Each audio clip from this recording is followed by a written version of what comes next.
Captain Sarah Chen had seen many wonders during her 15 years exploring the Outer Rim territories, but nothing quite prepared her for the sight that greeted her through the viewport of the UES Meridian.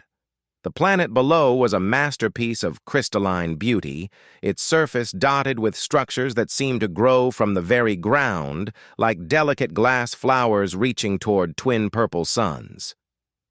"My God," whispered Dr. James Rodriguez, the ship's xenobiologist, as he joined her at the observation deck.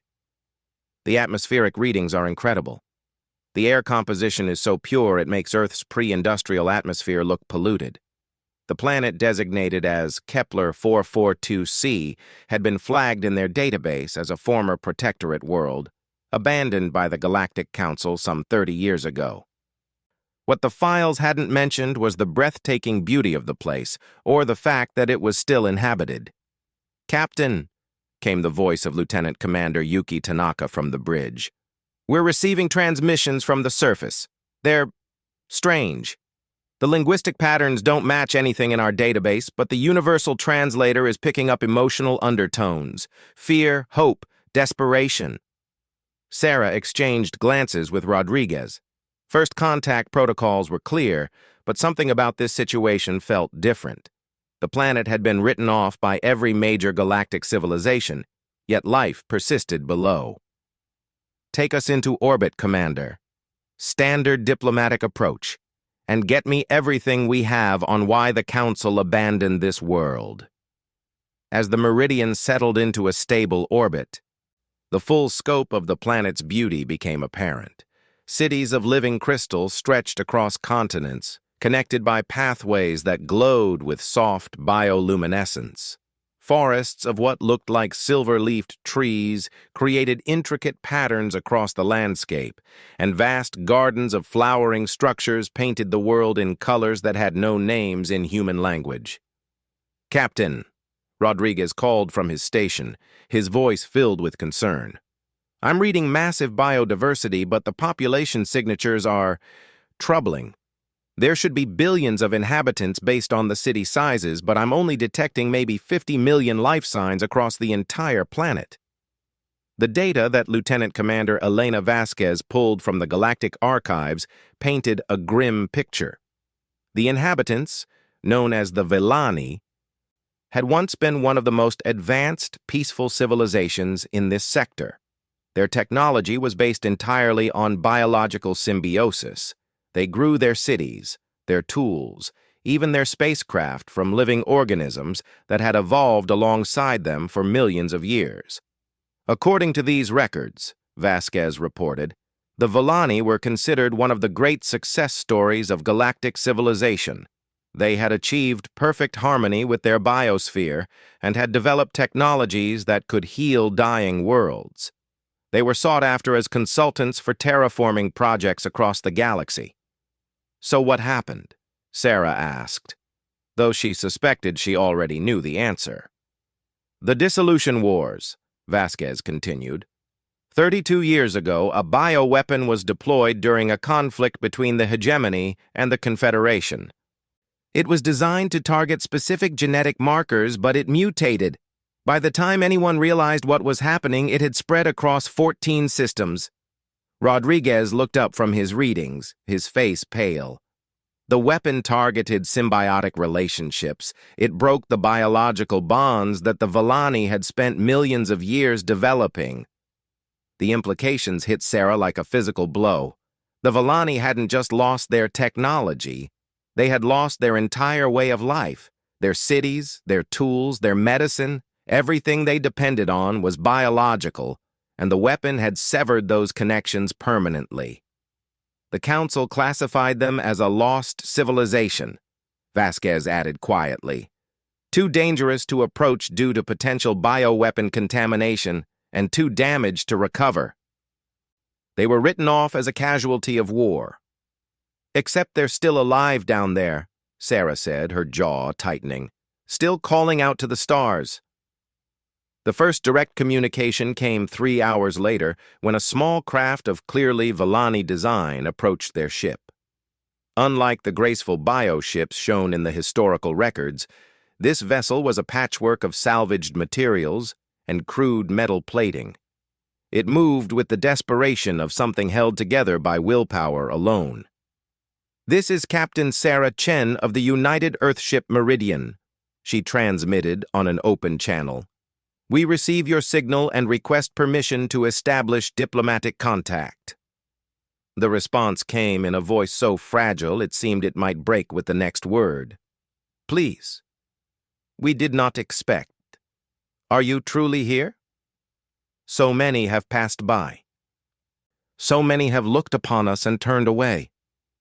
The Villani, who introduced himself as Keeper Thalon, was unlike anything in the xenobiological databases, where the historical records showed beings of tall, graceful stature with skin that shifted through patterns of living color.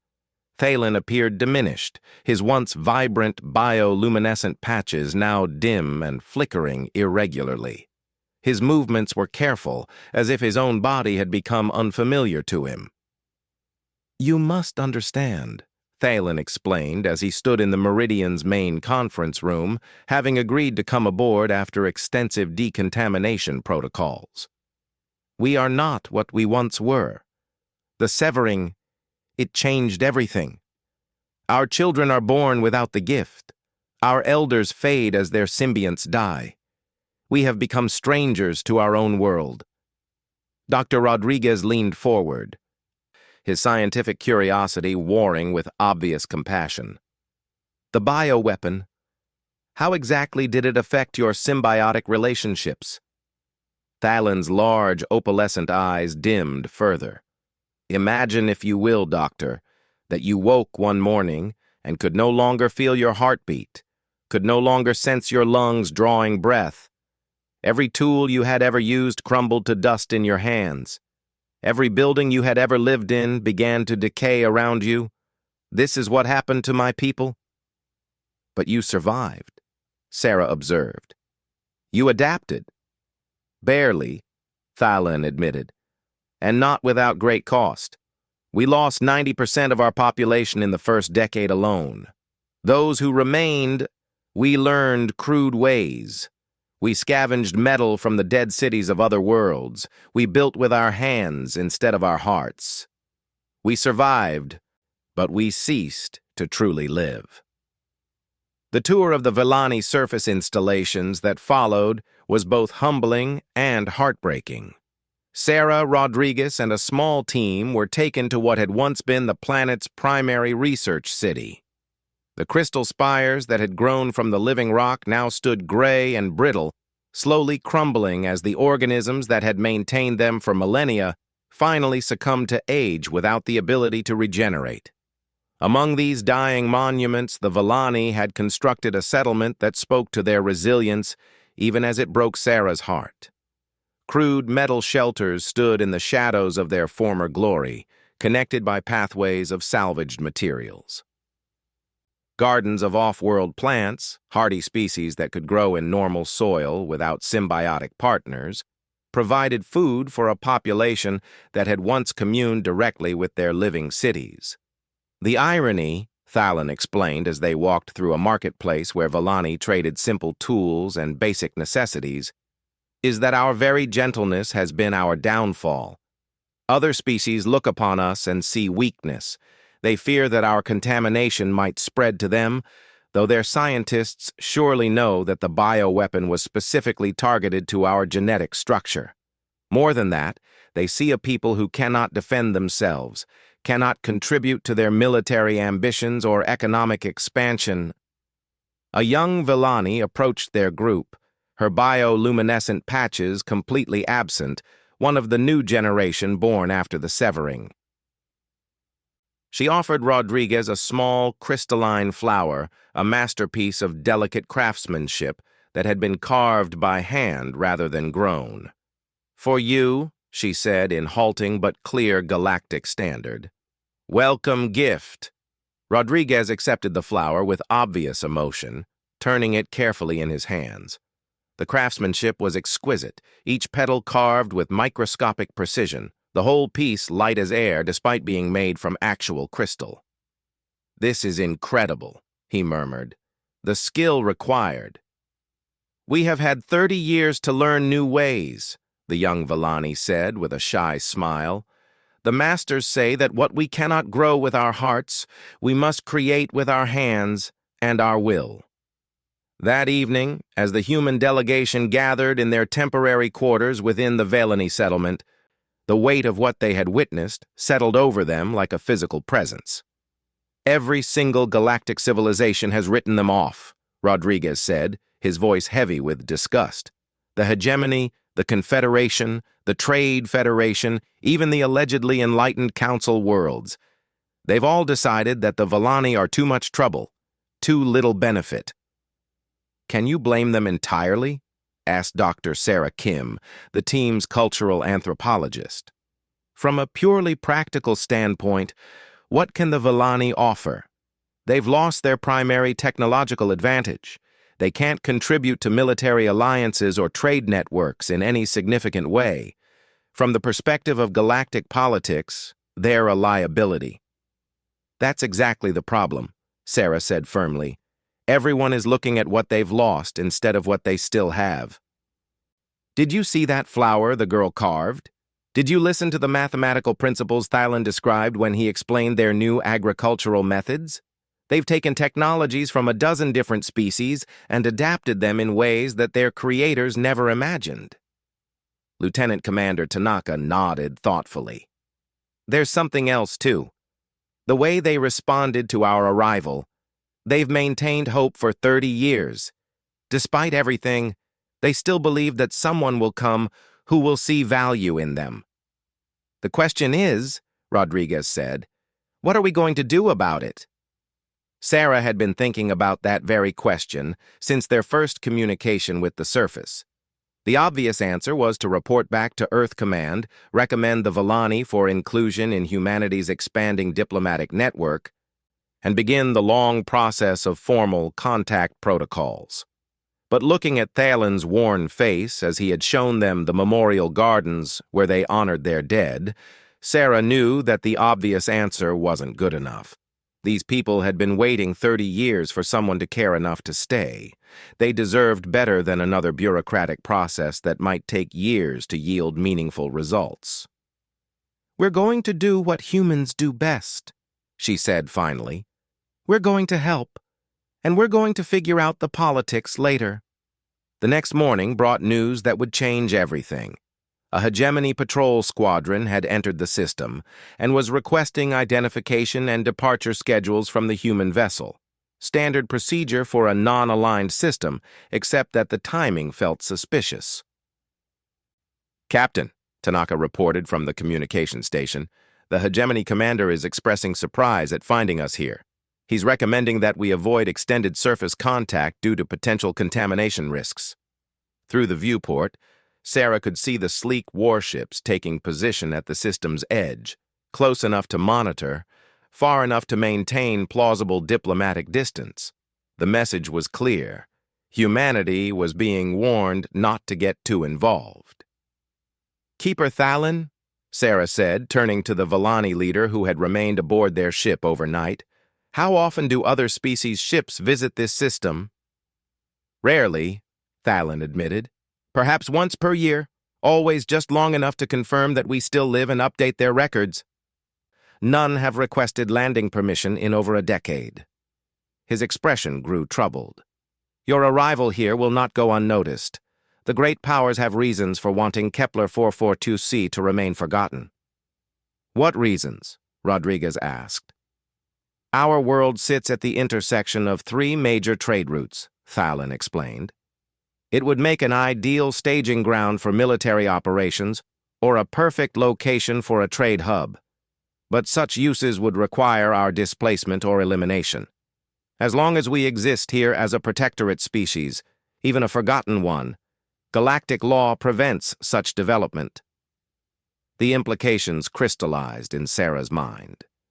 The Villani weren't just abandoned by accident, they were being kept in their current state deliberately.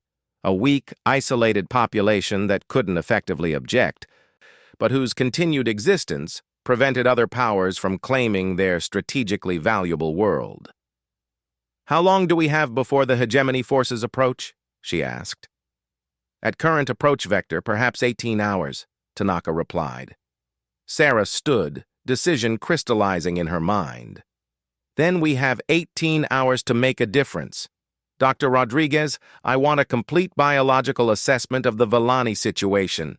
Can the symbiotic damage be repaired? Dr. Kim, I need cultural and technological assessments. What can this people contribute to galactic civilization? Commander Tanaka, prepare a complete strategic analysis of this system's value. Captain, Thalen said quietly, you should know. They will not simply ask you to leave. When the great powers decide that a system requires administrative oversight, they act with purpose. Your involvement here places both your people and mine in danger. Sarah met the Villani's large eyes steadily. Keeper Thalen, in 30 years of abandonment, how many species have bothered to learn your names, to eat with you, to see the art your children create with their hands instead of their lost gifts? Only yours, Captain Chen. Then let me tell you something about humans, Keeper. We have a saying, not on our watch. It means that when we see injustice, when we witness suffering that we have the power to address, we don't turn away just because it might be inconvenient or dangerous. She turned to address her crew. This isn't just about the Villani anymore. This is about what kind of galaxy we want to live in. As the Meridian's crew worked through the night, gathering data and preparing reports that would shake the foundations of galactic diplomacy, Sarah stood again at the viewport looking down at the crystal cities. Tomorrow would bring challenges that could potentially spark an interstellar incident. But tonight, for the first time in 30 years, the Villani slept, knowing that someone cared enough to stay. In the distance, the hegemony ships continued their steady approach, their weapons powered down, but their intent unmistakable. The test was coming, and humanity was about to discover what it truly meant to stand up for the forgotten peoples of the galaxy. The delicate alien people below had been forsaken by every civilization that valued only strength and profit. But they had not been forsaken by the species that understood what it meant to be small, alone, and determined to survive against impossible odds. The real question was whether humanity's compassion would prove stronger than the galaxy's indifference. The hegemony battlecruiser Iron Dominance materialized out of hyperspace at precisely 0800 ship time, its massive form bristling with weapons that could glass a continent. Commander Vex Corvain's holographic image flickered to life in the Meridian's main communications array, his reptilian features arranged in what passed for diplomatic courtesy among his species. Captain Chen, Corvain's voice carried the particular tone of someone delivering news they considered settled fact. You are operating in a quarantined system. Hegemony protocols require immediate departure to prevent potential contamination spread. Sarah had spent the night preparing for this moment, but seeing the alien commander's dismissive expression still sparked anger in her chest. Commander Corvain, our scans show no active contamination. The Villani pose no biological threat to our crews or ships. The Villani, Corvain pronounced the name with obvious distaste, are a compromised species. Their biological contamination extends beyond mere pathogens. They represent a dangerous precedent. If allowed to proliferate their damaged genetics, they could undermine the stability of symbiotic relationships throughout the sector.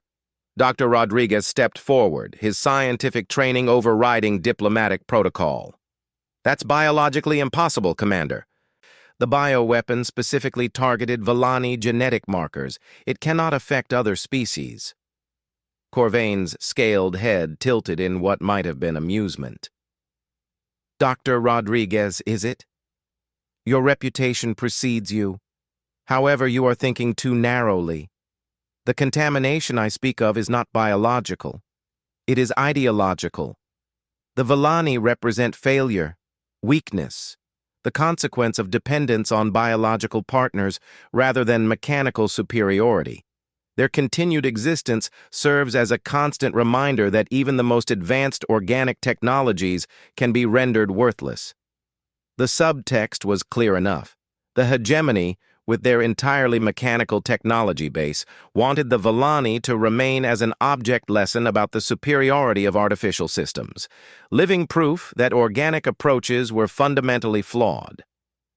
"Commander," Sarah said carefully, "humanity recognizes no authority claiming jurisdiction over this system. Kepler 442c is not listed as hegemony territory in any current galactic registry." "Nor is it listed as human territory," Corvain replied smoothly.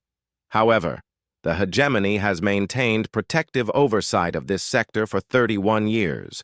We have invested considerable resources in ensuring stability and preventing the spread of dangerous ideologies. I'm certain that Earth Command would prefer to avoid an unnecessary diplomatic incident over a population that contributes nothing to galactic civilization." The threat was polite, but unmistakable. Sarah could feel her bridge crew's tension, but she also noticed something else. Keeper Thalen, standing quietly near the communication console, had straightened his posture.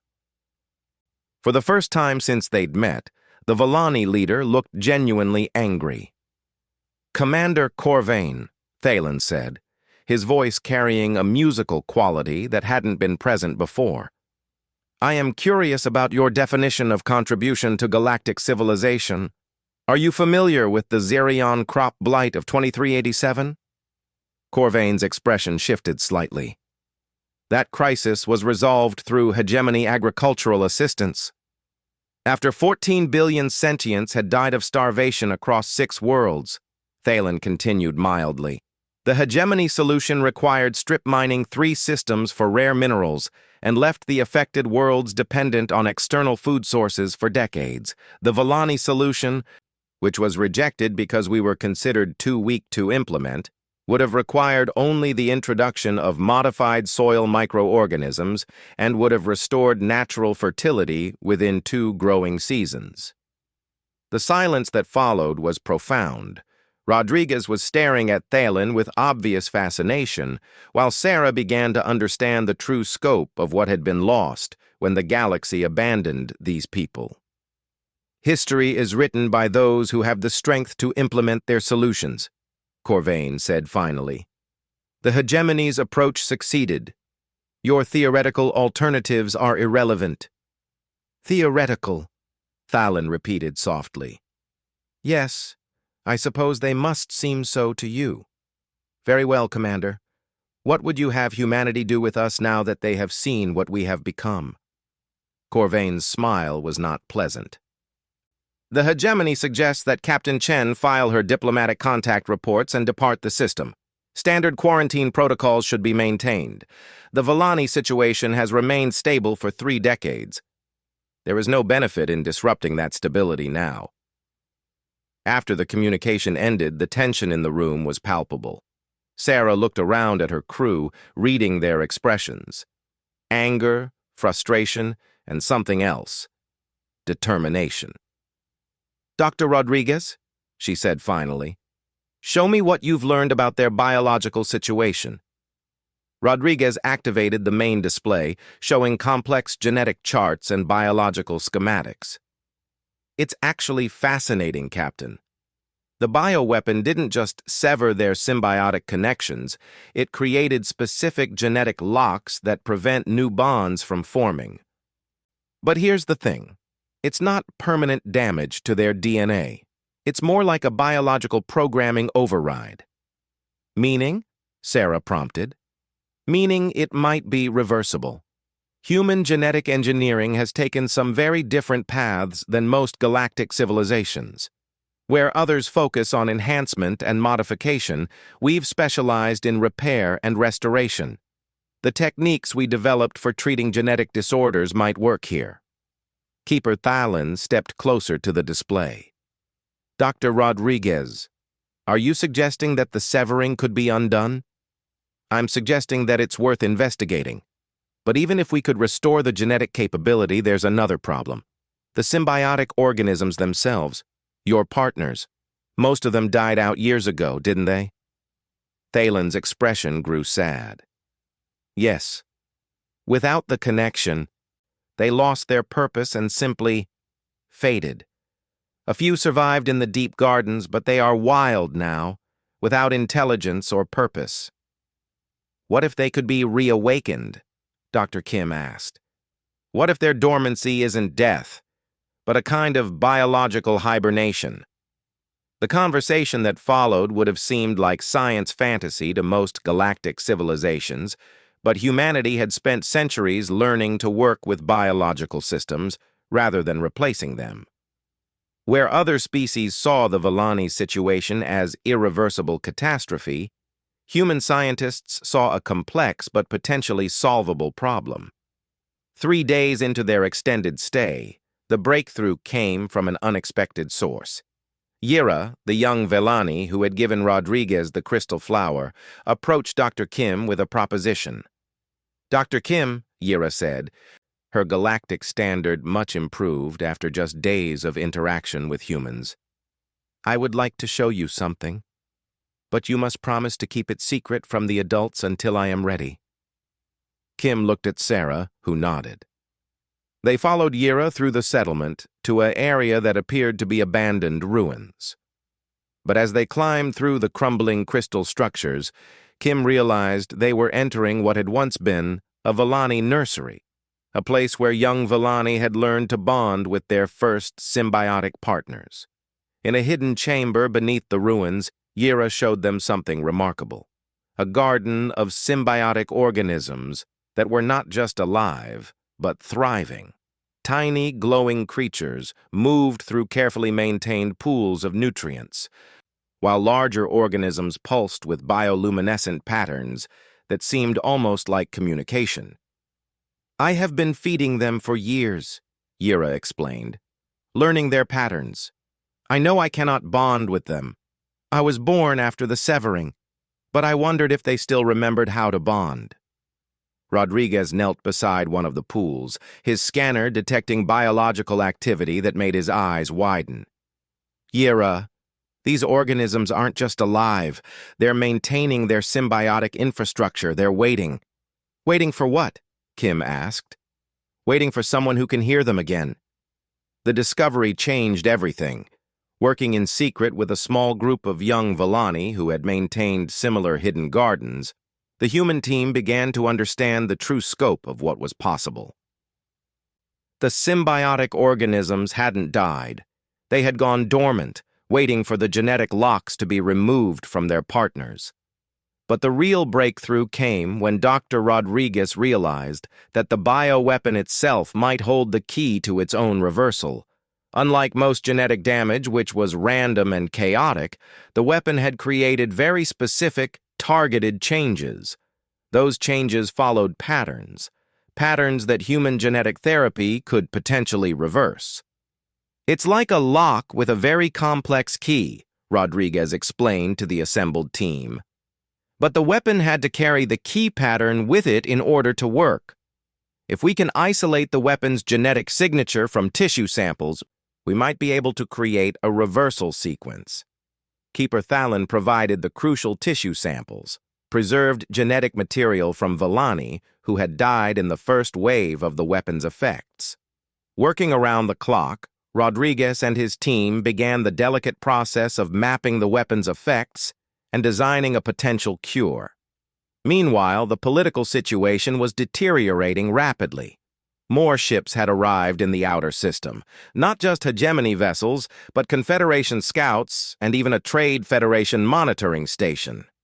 Word of humanity's extended stay on Kepler 442c was spreading through galactic diplomatic channels, and the major powers were beginning to take notice. They're positioning for something, Commander Tanaka observed during the daily briefing. 12 ships now, representing 4 different factions. That's not normal patrol activity. They're waiting to see what we do, Sarah realized. If we leave quietly, everything goes back to normal. If we stay, if we actually succeed in helping the Villani, then the whole dynamic of this sector changes. Keeper Thalen, who had become a permanent fixture on the Meridian's bridge, nodded gravely. Captain, you must understand. This is not merely about my people. Kepler 442c controls access to the Sanctuary Corridor, the only safe hyperspace route through this region. Currently, no one can claim it because we exist here as a protectorate species. But if we were to become capable of defending ourselves again, if we were to align ourselves with a particular faction, the balance of power shifts, Sarah finished, and none of them want that unless it shifts in their favor. Precisely. They would rather we remain weak and isolated than risk us becoming strong under someone else's protection. That evening, as Sarah walked through the Villani settlement, she was struck by how much had changed in just a few days. Human crew members worked alongside Villani artisans, learning their techniques while sharing human crafting methods.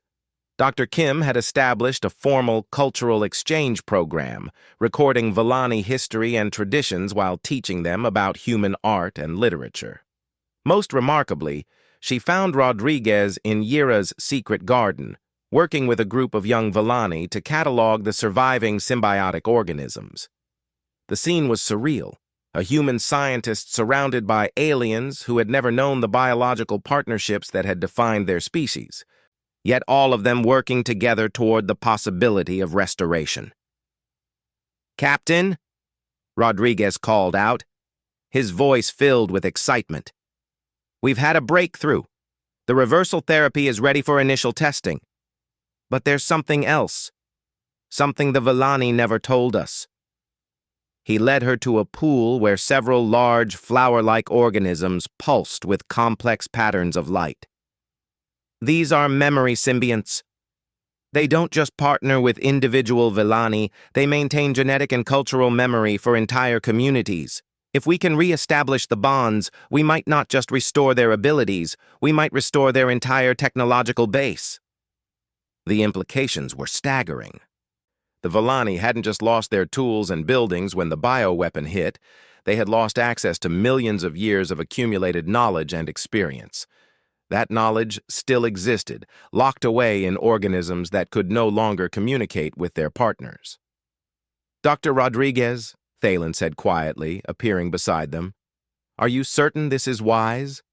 My people have learned to live without our gifts. Perhaps that is our fate now."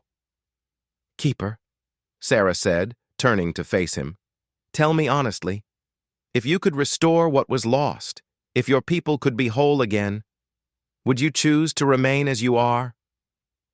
Thalen was silent for a long moment, watching the light patterns in the memory pool. Finally, he spoke. "I have spent 30 years learning to live with loss, Captain. But these young ones, they deserve the chance to know what we were, what we could be again." The first test subject was Thalen himself. Despite the risks, he insisted on being the one to try the experimental therapy. The process was surprisingly gentle, a series of carefully designed genetic modifications delivered through what amounted to a sophisticated medical injection. The changes weren't immediate. For several hours, Thalen showed no obvious effects from the treatment.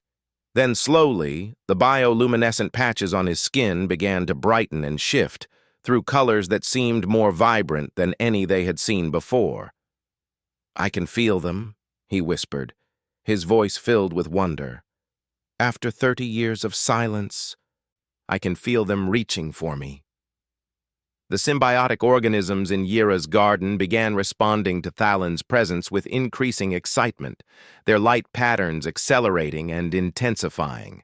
When he finally lowered his hand into one of the pools, the reaction was immediate and profound. Light exploded through the chamber as dozens of organisms synchronized their patterns, creating a communication network that had been dormant for 3 decades. Thalen's expression was indescribable, joy, relief, and something approaching religious ecstasy as he reconnected with partners he thought lost forever. "The memories," he said, tears streaming down his face. "They preserved everything, our history, our knowledge, our connection to this world, it's all still here. Word of the successful reversal spread through the Villani settlement like wildfire. Within hours, volunteers were lining up for the treatment, despite the risks of an experimental procedure. But it was Yira who provided the most dramatic transformation. Unlike the adults who had lived with the severing for decades, Yira had never known the symbiotic connection. When the treatment took effect and she bonded with her first partner organism, her reaction was pure wonder. "It's like having a new sense," she explained to Dr. Kim, "like being blind and suddenly seeing color or deaf and hearing music for the first time. I can feel the life in everything around me, the plants, the soil, even the crystals in our buildings. They're all connected, all part of the same living system." But the real proof of what they had accomplished came when Yira and several other newly bonded Villani began working with the crystal structures that had been slowly crumbling throughout the settlement. Under their touch, the dead stone began to glow again, structural damage began to repair itself, and new growth started spreading along pathways that had been dark for 30 years. The Villani cities were coming back to life. News of the resurrection reached the orbiting fleets within hours, and their response was swift and decisive. Commander Corvain requested an immediate meeting with Captain Chen, and the edge in his voice made it clear that diplomatic niceties were no longer in play. "Captain," Corvain's image filled the communication screen, his usual composure replaced by barely controlled anger. "You have exceeded your authority and violated quarantine protocols. The genetic modifications you have introduced could have unpredictable consequences throughout the sector." "The modifications are specific to Villani genetics," Rodriguez interjected. "There's no possibility of cross-species contamination." "You misunderstand the nature of the contamination, Doctor," came a new voice. Admiral Thex of the Confederation had joined the communication, her insectoid features arranged in what Sarah had learned to recognize as extreme disapproval. The Villani were permitted to remain on Kepler 442c precisely because they posed no threat to regional stability. You have now made them a potential military asset. "We have made them whole again," Sarah replied firmly. "We've restored their health and their connection to their own world. If that threatens your political arrangements, perhaps those arrangements were flawed to begin with." The silence that followed was broken by a third voice. Trade Federation Coordinator Blex, his digitized tones carrying the cold calculation of pure economics. "Captain Chen, the Federation has maintained significant investments in alternative trade routes under the assumption that the Sanctuary Corridor would remain inaccessible. Your actions threaten to destabilize commercial agreements affecting 17 systems and 43 corporate entities." Sarah looked around the bridge at her crew, seeing her own determination reflected in their faces. They had known this moment would come, but seeing it arrive still sent adrenaline coursing through her veins.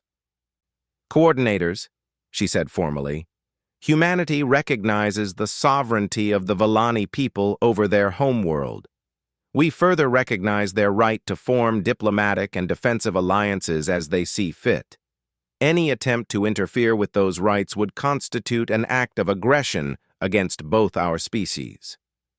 The silence that followed her words seemed to stretch across space itself. Then Corvain spoke, his voice carrying the finality of a death sentence.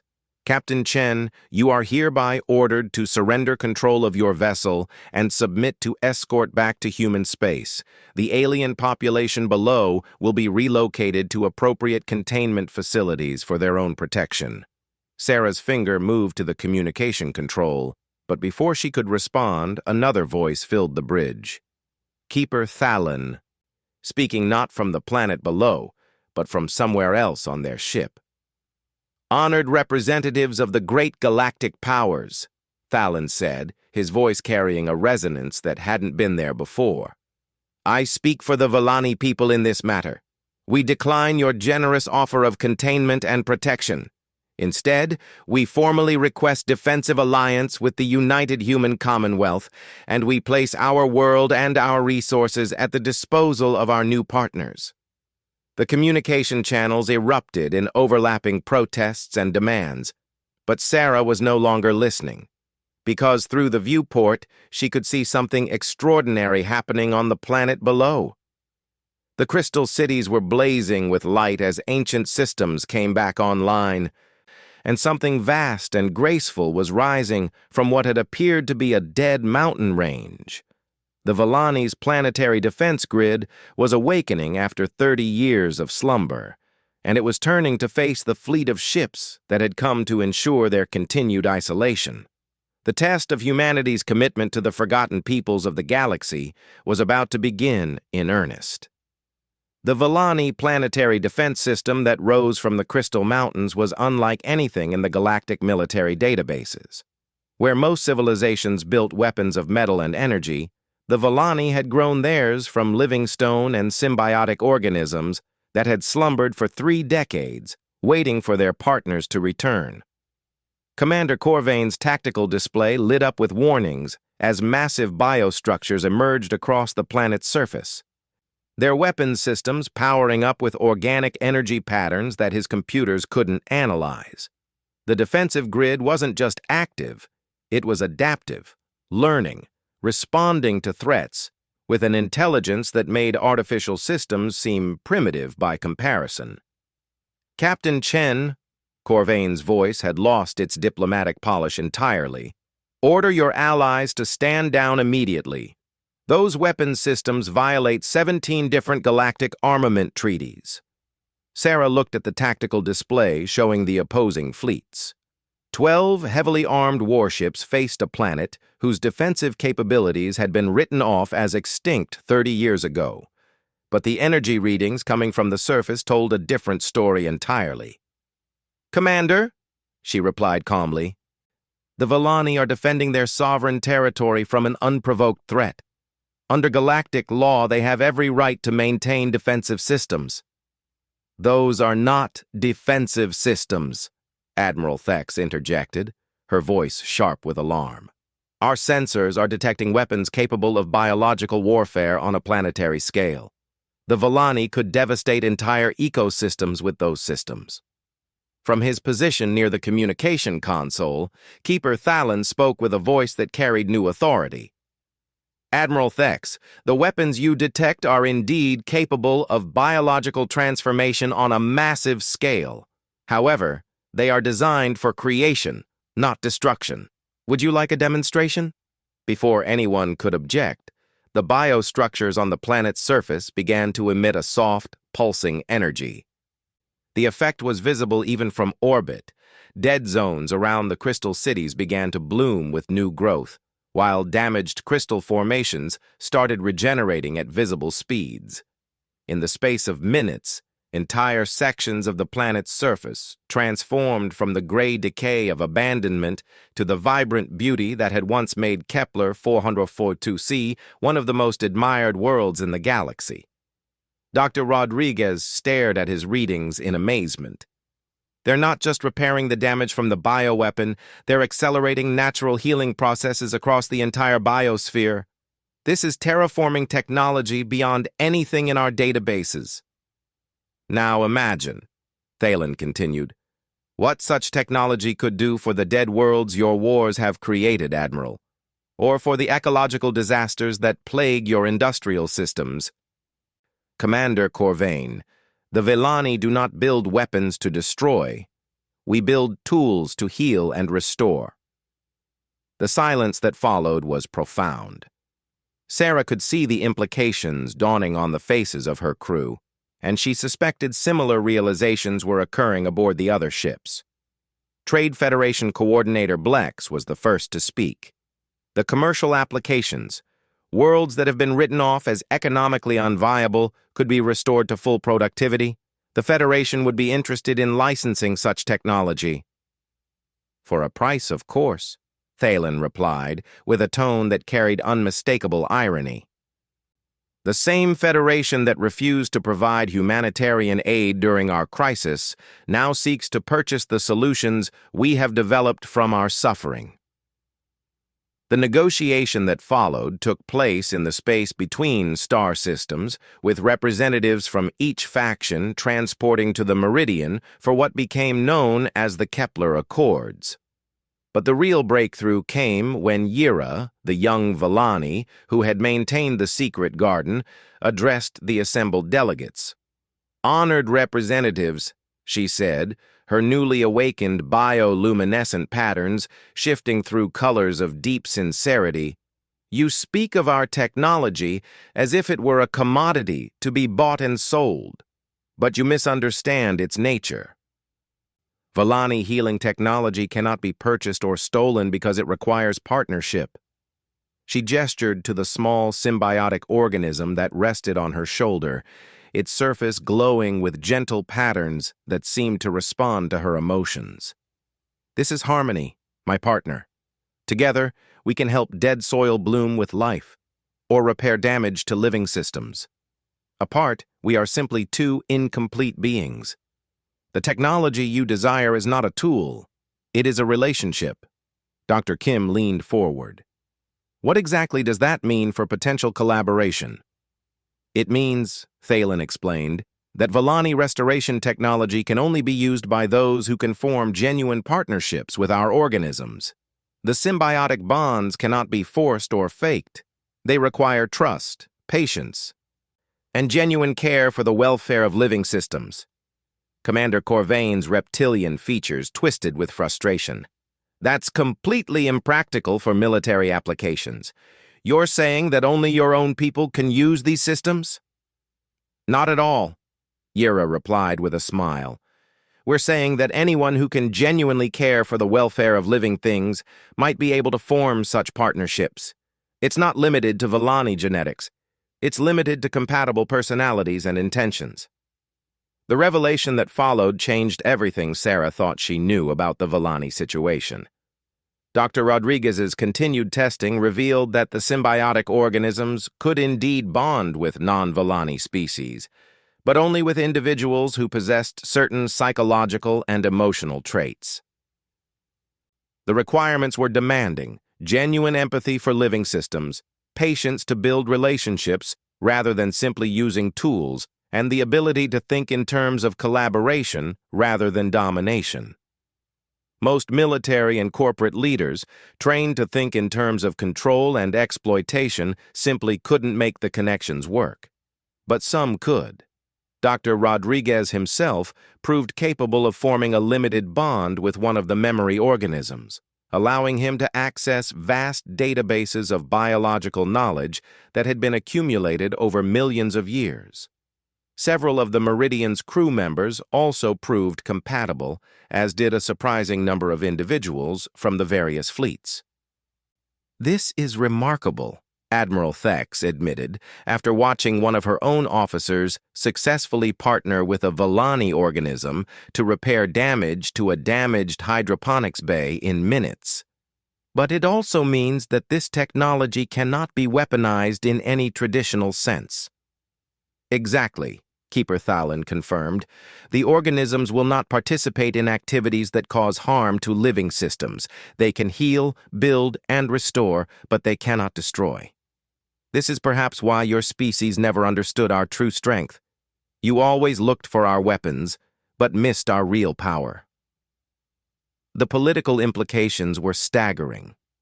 For the first time in galactic history, there was a technology that couldn't be stolen, replicated, or perverted for military use. The Villani symbiotic systems represented a form of power that could only be accessed through genuine partnership and peaceful intentions. But the real test came when Coordinator Blex made his proposal. "The Trade Federation is prepared to offer exclusive economic partnerships in exchange for priority access to Villani restoration services. We can guarantee protection from military interference and premium compensation for your efforts." The offer was generous by any standard. Exclusive trading rights, defensive guarantees, and compensation that would make the Villani one of the wealthiest species in the galaxy. But Thalen's response surprised everyone. Coordinator Blex, with respect, your offer embodies exactly the thinking that led to our abandonment 30 years ago. You seek exclusive control of our capabilities to be used for the benefit of your Federation at the expense of others. This is precisely what our organisms cannot support. Then what do you propose? Admiral Thex demanded. We propose, Yira said, stepping forward with the confidence of youth that had never learned to accept limitations, that we establish the first truly collaborative galactic institution. A restoration alliance open to any species, any faction, any world that needs healing. The concept she outlined was revolutionary. Instead of selling their services to the highest bidder, the Volani would work with anyone who approached them in good faith, regardless of their political affiliations or economic status. The only requirement would be genuine commitment to the welfare of living systems. You're describing organized charity on a galactic scale, Commander Corvain objected. It's economically unsustainable. Is it? Sarah interjected. Dr. Rodriguez, what did your analysis of Volani restoration capabilities show in terms of efficiency? Rodriguez activated his display, showing comparative data that made the assembled delegates gasp. Volani biological restoration is approximately 40 times more efficient than current industrial methods, requires no rare materials or external energy sources, and produces no waste products. In economic terms, it's not charity. It's the most cost-effective solution to environmental problems that currently exist. But without exclusive access, Trade Federation Blex protested, there's no way to recoup development investments or maintain competitive advantages. Coordinator, Thalen said gently, perhaps the problem is not with our methods, but with a system that treats the healing of worlds as a competitive advantage rather than a shared responsibility. The debate that followed stretched through 3 days and fundamentally challenged every assumption about galactic politics and economics. The major powers found themselves facing a species that couldn't be bought, conquered, or controlled, but who offered freely what every civilization desperately needed, the ability to heal the damage that centuries of conflict and exploitation had caused. The breakthrough came from an unexpected source, Captain Chen's own diplomatic innovation. Drawing on human experience with international cooperation, she proposed a structure that had never been tried on a galactic scale. What if we created a neutral zone? She suggested. Kepler 442c becomes the first planet under joint protection from all major powers, not as territory to be claimed, but as a shared resource for restoration projects. Any faction that needs environmental healing can request assistance, and all factions contribute to the protection and support of the Volani people. The proposal faced immediate resistance from every delegation, but as the details were worked out, the advantages became apparent. No single faction would control the technology, which meant no single faction had to fear being excluded from it. The Volani would have absolute protection from the kind of abandonment they had suffered before.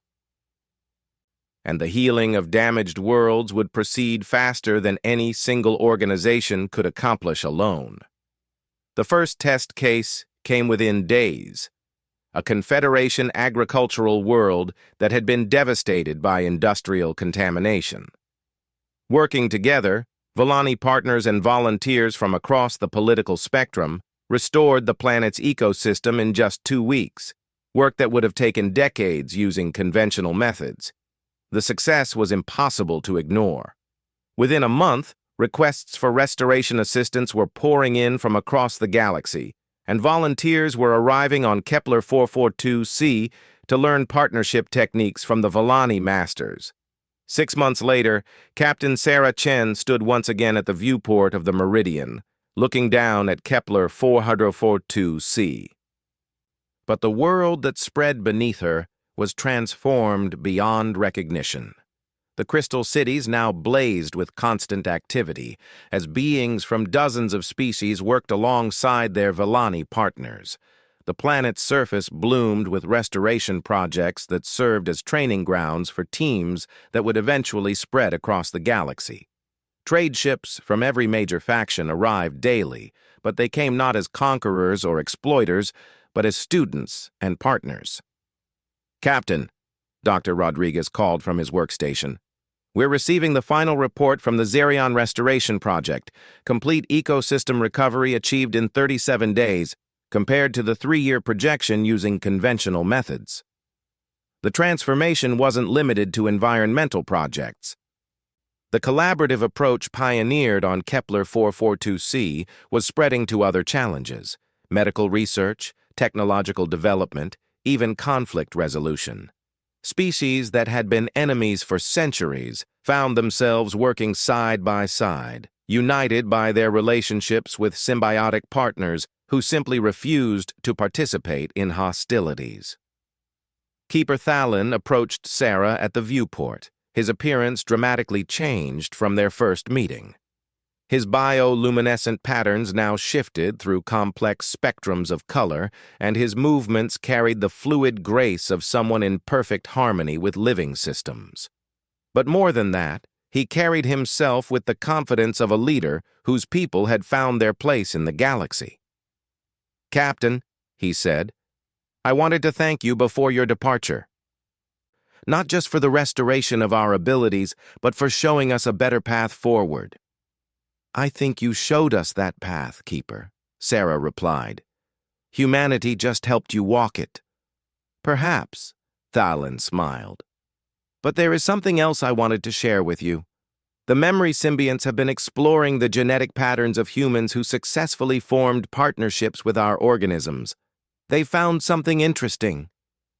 He gestured to where Yira was working with a mixed group of human and Villani youngsters, all of them tending to a garden where the two species organisms had begun developing hybrid partnerships. The compatibility traits that allow successful partnerships, empathy, patience, collaborative thinking, these appear to be unusually common among humans compared to most galactic species. "We believe this is why so many of your people can form bonds with our organisms." Sarah considered this. "You're saying humans are naturally suited to symbiotic relationships?"